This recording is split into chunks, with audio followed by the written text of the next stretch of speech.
घर में कन्या जन्म होता है, पुत्र रत्न लक्ष्मी का जन्म होता है। गैया समाधान करते नहीं बताऊंगा, वो भी लिखा हुआ मिलेगा, उसको पढ़ के देख सकते हैं। जो बात आपको समझ में नहीं आई, आप इधर से जा रही इधर से निकलती है। तो भाई लोगों की बात करते हैं, सबसे पहले पढ़ाई की बात करते हैं। तो बच्चे स्कूल में जाते हैं, हाथ ऊपर करना एक बार, बहुत बढ़िया, ठीक है, नीचे करो, बहुत बढ़िया। कई लोग सोचते हैं कि महाराज तो बड़ा महाराज तो गाय की बात करेंगे और गाय का पढ़ाई में क्या लेना देना होता है, ऐसा लोग सोचते हैं कि इसलिए बच्चों को लेके नहीं आना चाहिए। देखो मेरे भाई, बच्चों को सत्संग में जरूर लेके जाना चाहिए। बूढ़े लोगों को तो समय के थपेड़ों ने वैसे सुधार दिया है, लेकिन बच्चे अगर सत्संग सुन लेते हैं तो आपका बुढ़ापा वैसे ही सुधर जाता है। इसलिए बच्चों को सत्संग में जरूर लेके जाना चाहिए। इसलिए बच्चों की पढ़ाई की बात कर रहे हैं। अगर आप बच्चों की पढ़ाई को अच्छा बनाना चाहते हैं तो मेरे भाई बहन, 2-3 बातों का पालन अपने बच्चों से जरूर कराएं। एक तो हर बच्चे को रात में गैया का दूध रोज पिलाए।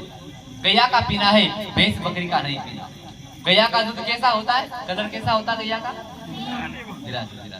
खटीक साफ सफेद होता है। चारे में कोई फर्क नहीं होता। भैंस के दूध में भी चारा वही खिलाते हैं, गैया को भी वही चारा खिलाते हैं। चारे में कोई फर्क नहीं होता। दूध का कलर भैंस का धोड़ा होता है, गैया का पीला होता है, क्योंकि गाय माता की पीठ पे खंडोड़ होती है। खंडोड़ होती है गोल गोल, उसके अंदर एक नाड़ी होती है, सूर्य केतु नाड़ी। जैसे गाय माता सूरज की रोशनी में जाती है तो सूर्य केतु नाड़ी का काम होता है उस सूरज की किरणों को खींच लेती है। सूर्य की किरणों में 8 किरण होती है, 8वीं किरण का नाम सवेतो किरण होता है। उसको खींचकर गाय माता के दूध में उसका रंग मिल जाता है, दूध का रंग पीला पीला हो जाता है। ये बात मैं नहीं बोल रहा हूँ, ये बात डॉक्टरों ने रिपोर्ट बना के बताई है कि बैल जब बूढ़ा नहीं, गाय माता के दूध के अंदर 1 लीटर दूध के अंदर 70 रुपए का सोना पाया जाता है। लिक्विड गोल्ड साल्ट होता है, तो बुद्धि को तेज बनाता है, मेमोरी पावर को अच्छा बनाता है। इसलिए गैया का दूध पिलाओ। और वैसे भी आप जानते हैं भैंस तो आलसी ज्यादा होती है मेरे भाई, होती है कि नहीं होती? भैंस खाने के बाद मस्त नींद निकालती है, गोबर भी करती है, गोमूत्र भी करती है, मूत्र में पोंछ घुमा के नहाना धोना भी कर देती है। अब जिस भैंस को गोबर गोमूत्र करने जैसे छोटे से काम में खड़े होने में आलस आता है, अब ऐसी आलसी भैंस का दूध आपके बच्चा बच्ची पिएंगे तो पढ़ाई में आलस आएगा कि नहीं आएगा? आएगा ना। आप भैंस को खेत में भेज के एक बार बोल देना वापस आ जाना।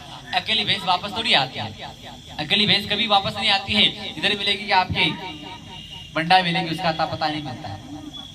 लेकिन गैया सुबह जाती है, शाम को पकड़ने की जरूरत नहीं, अपने आप ही आ जाती है। आपके गांव में कोई शहर में कोई गैया घूम रही हो, एक घूमने वाली गैया को एक दिन रोटी जिमाना, दूसरे दिन भी वो वापस आ जाती है। किसी माई ने इस भाई ने रोटी खिलाई, रोटी जिमाई, लेकिन भैंस को तो आप गुलाब जामुन खिला दो, रसगुल्ला खिला दो, हलवा बना के खिला दो, भैंस तो वापस कभी दर्शन देने नहीं आती। ये डॉक्टरों ने बताया है बात को कि भैंस का मेमोरी सिस्टम होता है, वो 3 घंटे तक याद होता, 3 घंटे पुरानी बात याद ही नहीं होती, वो डिलीट हो जाती है। अब जिस भैंस को 3 घंटे पुरानी बात याद नहीं हो, ऐसी भैंसों का दूध आपके बच्चा बच्ची पिएंगे तो पढ़ाई भी याद रहने वाली नहीं है। इसीलिए तो बोलते हैं ना, क्या बोलते हैं? अक्कल बढ़िया भैंस, काला अक्षर भैंस बराबर है। भैंस के आगे बीन बजाने से फायदा क्या? किसी का काम बिगड़ जाता तो बोलते हैं ना गई भैंस। ये सारे मुहावरे भैंस पे तो बने हैं। भाई आपका बच्चा समझदार हो गया, बहुत आज्ञाकारी बात मानने वाला है, तो कई लोग बोलते हैं तो राम जी की गाय, अच्छे शब्द गैया के लिए काम।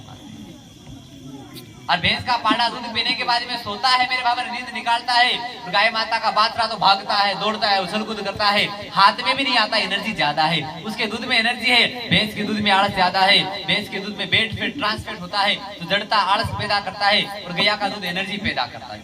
ये सभी हम लोग जानते हैं, लेकिन मानते नहीं। बस मानने का फर्क है मेरे बाबा। जानने को तो दुनिया बहुत ज्ञानी है, बस मानते नहीं है। इसलिए उसी बात को वापस दोहराने की कोशिश कर रहे हैं। इसलिए आप 1 साल तक गैया का दूध पिला के देखो, आप नाम में भी फर्क होता। गैया का बच्चा छोटा होता तो बाछड़ा बोलते, रेडला बोलते, नार क्या बोलते हैं, बेल बोलते हैं, बड़द बोलते हैं, सांड बोलते हैं, नट्टा बोलते, कितने सारे नाम बदलते हैं। लेकिन भैंस का बच्चा 1 महीने का होता तो पाडा बोलते, 5 साल का जाए तो भी पाडा बोलते, 1 साल का है तो भी पाडा बोलते, बूढ़ा हो जाए तो भी पाडा बोलते, मर जाए तो भी पाडा ही बोलते, उसका नाम कभी बदलता नहीं। अब ये नाम आपने मैंने नहीं रखे, हमारे बुजुर्गों ने हमारे को समझाने के लिए बताया है कि जो बच्चा गैया का दूध पिएगा वो बाछड़े बेल नंदी की तरह आगे बढ़ेगा, प्रोग्रेस करेगा, उन्नति करेगा। लेकिन भैंस का दूध पीने वाला बच्चा हमेशा पाडा पाडा पाडा पाडा पाडा ही रहेगा, हमेशा प्रोग्रेस करने वाला नहीं। गैया का दूध पिलाओ तो बच्चा गैया का दूध पिएगा, 1 साल के अंदर उसकी बुद्धि तेज हो जाएगी। इसलिए रात में गैया का दूध पिलाओ। सावन महीने के अंदर किसी भी इंसान को, बच्चा बूढ़ा दादा, किसी को सावन महीने के अंदर दूध नहीं पीना चाहिए। बच्चे को सावन महीने में दूध पिलाते माँ बाप है, तो हमारे पास आते हैं कि महाराज हमारा बच्चा तो 12 महीने दूध पीता, बुद्धि तो कमजोरी है, 12 महीने दूध नहीं पिलाना, सिर्फ 11 महीने, सावन महीने में किसी को दूध नहीं पिलाते। ये बात आपको पहले किसने बताई?